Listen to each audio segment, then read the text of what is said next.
Morning. Wagon wheel. Wagon wheel. Dodgers. Massive adjustable spanner. Why have you got one of those for? Don't know. I just bought it mainly because I just wanted a big adjustable spanner. But no, it's always handy, isn't it, when you come across a big bolt? Don't try and justify it, Paul. You've got to compensate in some fashion, haven't you? Split day today. Workshop, Ranger, over to the truck place, ramps to build. Let's see if the transit starts. That's the first thing, isn't it?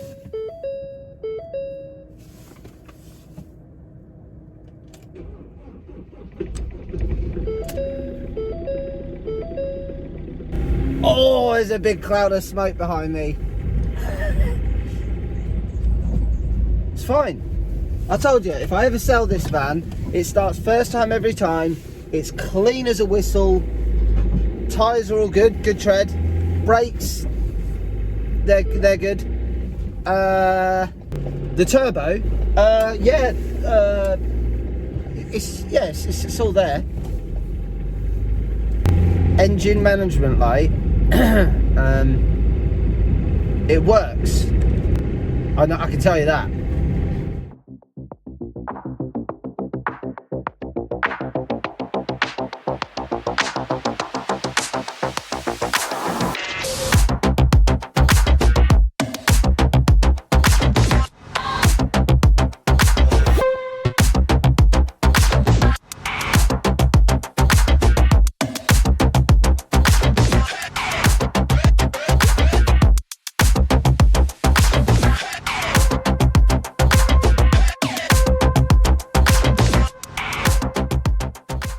See, there's a new piece that I've put in the front.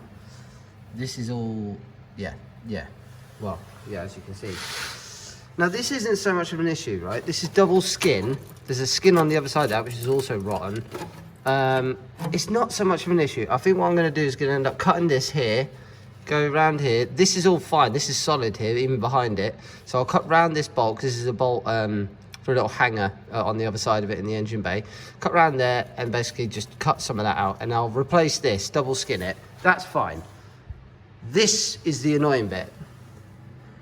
See that? Just creeping through under there. That looks suspiciously like carpet or insulation, doesn't it? Which has got fire written all over it. And then it gets worse down here. That's in the floor. And it's exactly the same on the other side. This.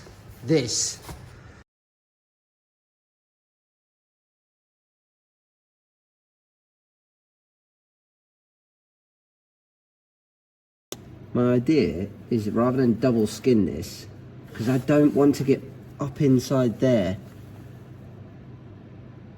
do I just cut it off at the top and stick a bit of 3mm in there? I know that's really thick, but that there, right, that has got some rigidity. Considering it is so rusty, that there, let me show you. I am like proper pulling that really quite hard. That has got some rigidity in it. Obviously, like I said, it's a double skin. Do I just cut all this out and replace that with a bit of 3mm? Because if I double skin it and I don't weld all across the bottom, it's just open anyway, isn't it? Why don't we just use a bit of 3mm? Because it's overkill for a bit of a body panel pull. Is it? I feel like that originally had a bit of thickness to it. I'm doing it. I don't care what you say. It's too late anyway. You've got no choice in the matter. I would have already done it. Any excuse to get the big boy saw out. These guys are now out of their league, out of their depth. I think it's 2mm for these.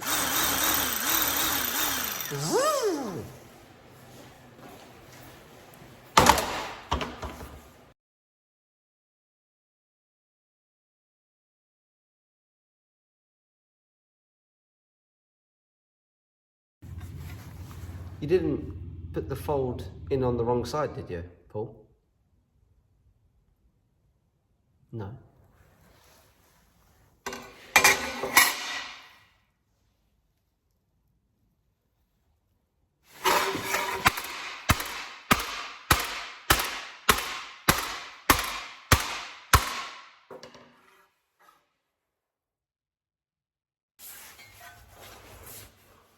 put the fold in here. This bit just needs a little cheeky roll. Like the car fabrication panel beating wizard I am, I'm going to use the roll on top of the vise and beat it.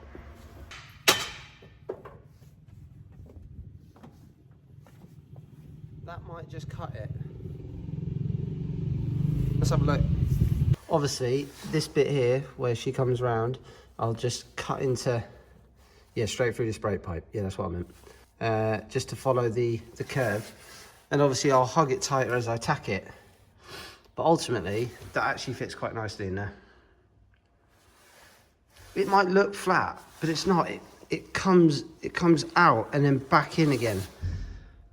It's a real ball ache, this car world, isn't it?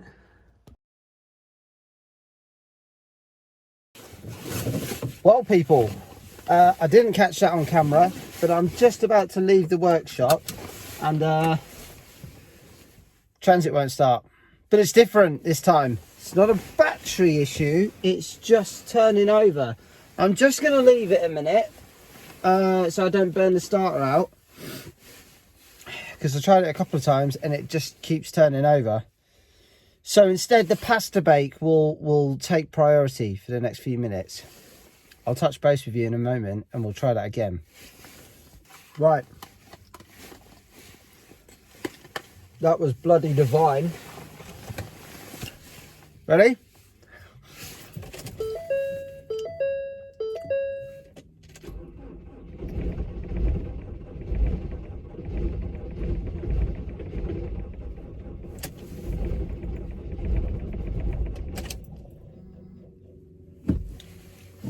What's that all about then? That's 3 times on the bounce. I'm going to stick the jump pack on it, just in case it doesn't have the juice. But I want to keep doing that, because eventually I will flood it. Does a diesel flood? Probably. Slash knacker the starter. It's interesting, that. Very, very interesting. A nice sip of Diet Coke should help.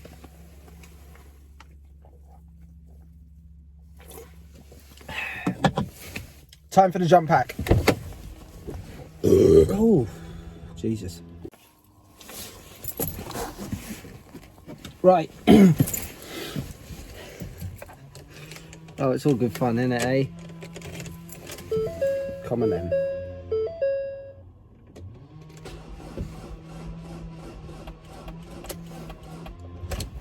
That jump pack's not doing fuck all. What's going on here?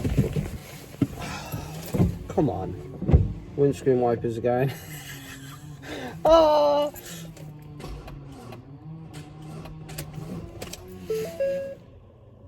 It's just getting more and more dead. I don't understand. Jump pack was fully charged just a second ago. I'm sure it was. For fuck's sake. It claims the jump pack has juice. What the fuck's going on here?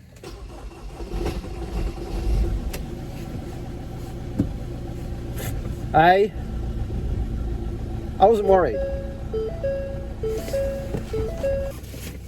I tell you what, if any of you ever put in the comments, Paul, what's the one item that you wouldn't be without as a welder? My jump pack.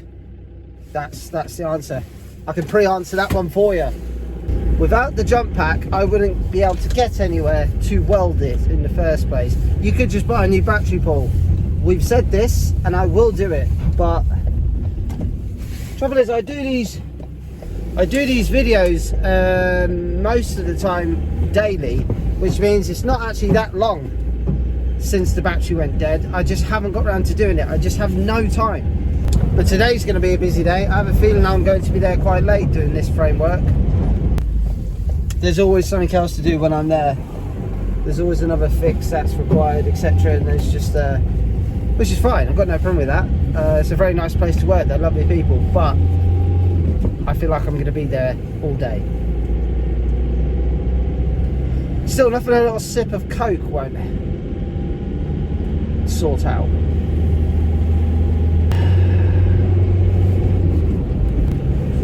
Oh, more fucking beer cans. That looked like an old chip tray. You know, like the old polystyrene chips. Plastic containers, plastic bottles, wine bottle. Come on, what are you fucking doing? Who's doing this? I don't get it. Honestly, I've never understood it. If you're a master criminal, right, and you robbed a bank in the 90s and you're living a life of luxury over across the world, you got millions of pounds in your bank, I don't condone it, but I'll say, to be fair, he's done well, hasn't he? Well done. What sort of crime is it to just open a window and chuck an empty can? What the fuck are you doing? Put it in the bin. Put it in the fucking bin, mate. Oh. Right. I've already made a start. I've got to quick record. Sorry about that. Body's behind me here. I've just tacked in a couple of oversized rails to begin, just to get the right angle. And then I'm going to put in the corresponding rail now because I've only got one in. And then I'm going to slide the ramp in, lower the body down to the chassis, and we'll see how close it sits to the floor, because we don't want it dragging on the floor, do we? Just going to walk over and test my microphone. Is it working? Right, we're all mic'd up. So professional, Paul. Ah.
So we just had to move the body forward because it had moved, and therefore the brackets wouldn't sit down on the chassis, but that is where the ramp will sit now.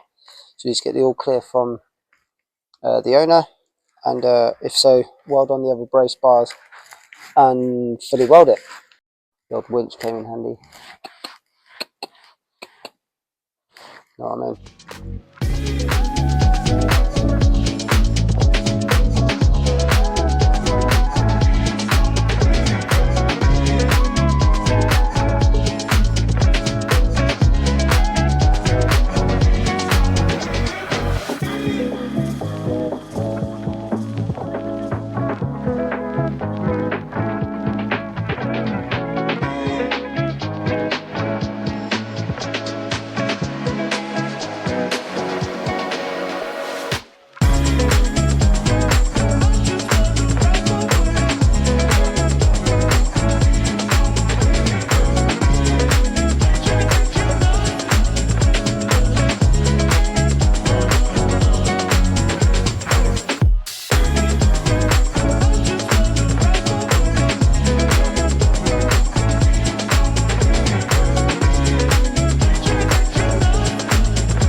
Next thing to do, from here to here, we're going to make a piece that will go over the top of the ramp, keep it from bouncing up and down, basically.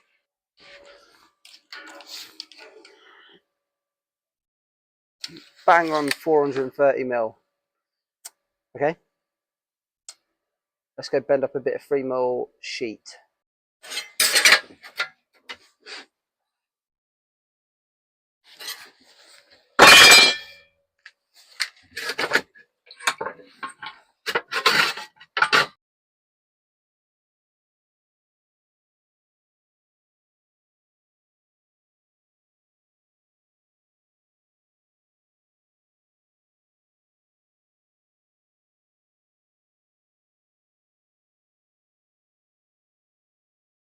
The mic went off. I've went and got the spare one. So you're probably all very confused, thinking, what the fuck's he doing? Why has he got a block of wood? Why is he welding something to his folder? Well, we're going into carpentry, that's basically it.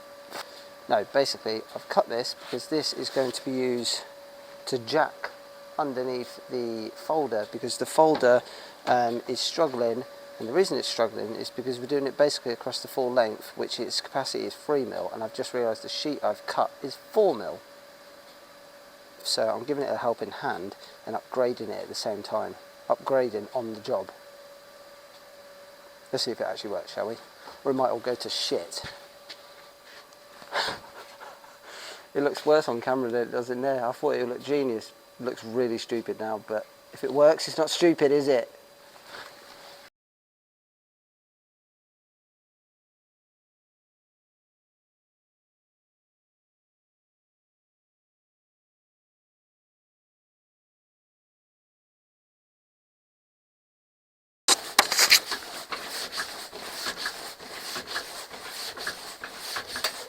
Overcook it because it will spring back, as we know. I'm going to try some 10mm. Yeah, across the full width.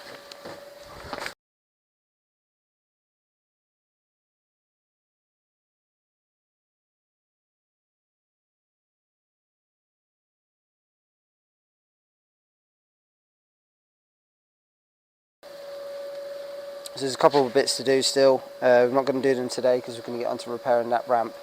So I'll show you that in a moment. But create some little infill panels, weld it up, grind it all flat, and then once this guy is out, you'll see that there's no bar under there. So I'm just going to have a tie bar going between there. Not that it needs it, it's absolutely solid, but may as well. Let's have a look at this guy, shall we?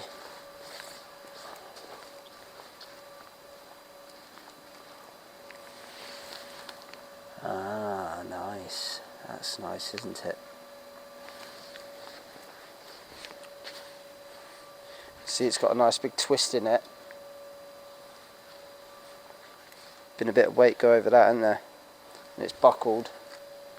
Notice the ramp underneath, just where it's worn away on the floor. It's cracked all the way down there and in there. Let's see if we can do something about that as well while we're here. Yeah, I think I might order a McDonald's to be delivered to here, and I'll start that. Right, if Mr. Transit starts, we're going to drive over to McDonald's. If Mr. Transit doesn't start, we're probably still going to drive over to McDonald's. It's just that we'll have to do other things to get it to start.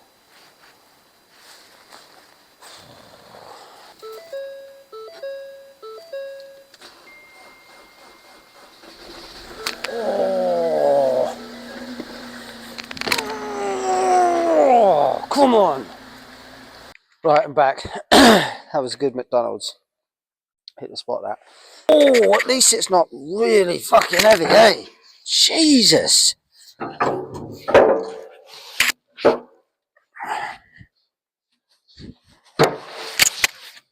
So you guys can see what's going on, fucking hell.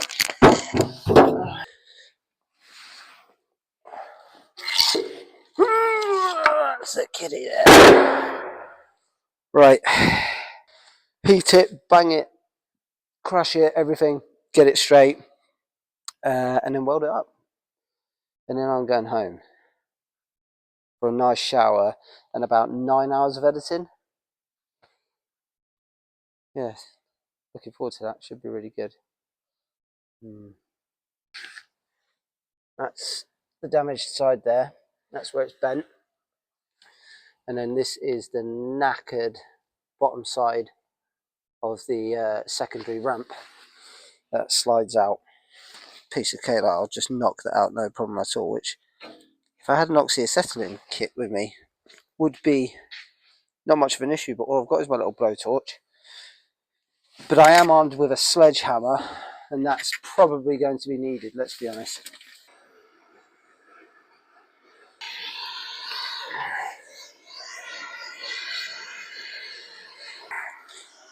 Problem with being aluminium is it also just sucks the heat out so well, doesn't it? Which is great for some applications, not so much when you're actually trying to get it hot though. I mean I don't think this blowtorch is really going to cut it.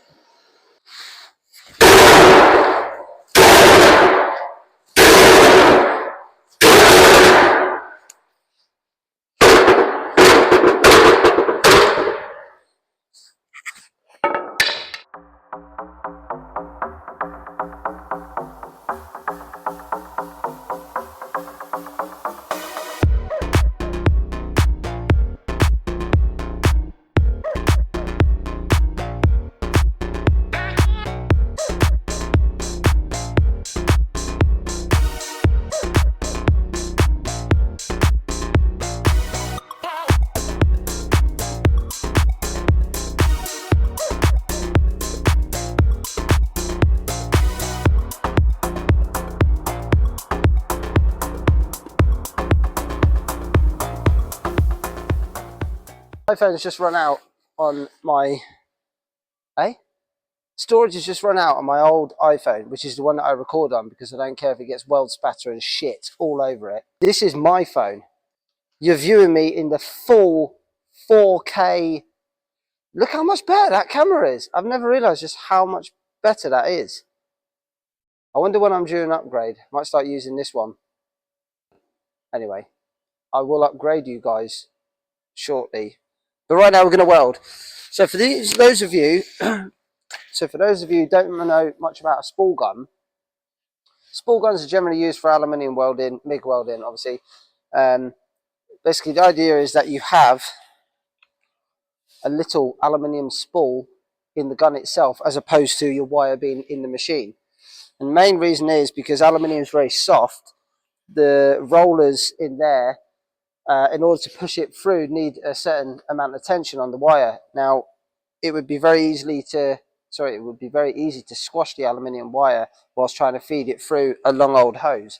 And generally you can have issues with feeding it. You can change the rollers. There are specialist rollers for aluminium, but I've always preferred a spool gun. I just like it.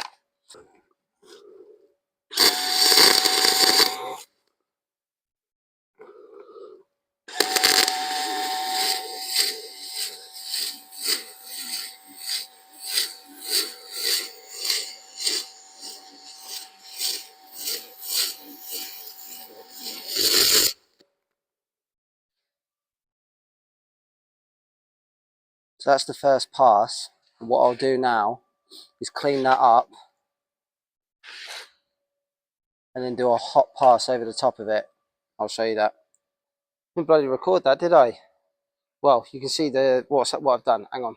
So you can see I've put a channel down the middle there, cut a groove out with the 6mm stone, and basically that, to be fair, there wasn't really any much contamination in there, but you know, there was a little bit right at the front here, just there was sort of a little bubble. So it was nice to grind that out, and now we'll throw a hot pass over the top of that, and that should be the outside face done. So I would imagine doing little U shapes. Oh, hang on, there you go. Little U shapes, so like this. So as you come down, basically you're pulling this way to get the heat in, and then on the next one you're filling back in. So basically, and at the sides you'll get all the fill as well. So you're just pushing it back into the puddle to then really fill it up with material, so that you know, if you were to just take this and just run like this, the likelihood is that you'd end up with a ton of undercut because you just won't get enough material back into the puddle. So I like to do that, or the old circles are always good, and finish in the middle. That's what I do. So you circle to get your heat, big circle, come round into the middle, big circle, come round into the middle. I like to do that. But who am I? I'm just some scumbag, so don't pay any attention to me.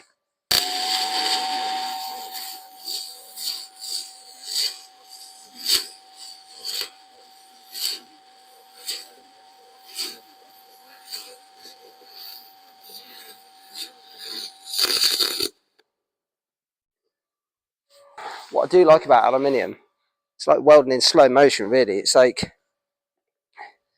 if you think of steel, and I know this just because I begun as a TIG welder, and in TIG welding, again, that's like welding in slow motion. You get to see the puddle, control the puddle, whereas with MIG, you know, the wire's just going in and it's arcing and it's very chaotic. TIG is beautiful because it's just so almost still, and you can control and wash the puddle around where you need to with the tungsten. The arc force to push the puddle around, and it pushes nice and easily, like it's watery steel, and especially stainless steel. Whereas aluminium, I like to think of it more like yogurt. It's like it's a puddle of heavy, like gulpy material. Gloopy. Let's go with gloopy. Anyway, it's kind of the same in MIG. You can almost feel it, you know, washing around in the puddle because it's just that much thicker. Hey, where was I going with that? Why did I start talking about that? Yeah, it's like welding in slow motion because it just feels heavier. If you're a welder, especially a TIG welder, and you weld aluminium and you weld steel or stainless steel, you know exactly what I mean. It's just yogurty. You know, you can sort of see the ripples of where I've pushed it back into the puddle. Again, bit high. I know it sits a little high, but don't make that. Don't let that lead you to believe that it's a cold weld. It wasn't cold. There was plenty of heat in there. I was pushing it back to build up the material. That's it. In order to give it real strength now, I'm going to run a bead either side of that, just because the initial gash, as we're calling it, was quite wide. So we want to make sure that we're not leaving any little cracks. I'm going to put a bead either side of it. Come on in.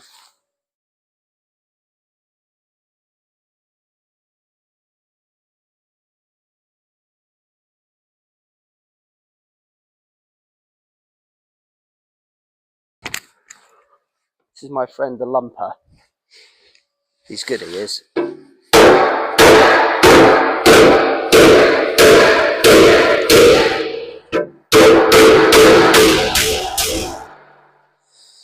I'd say that's pretty good, guys.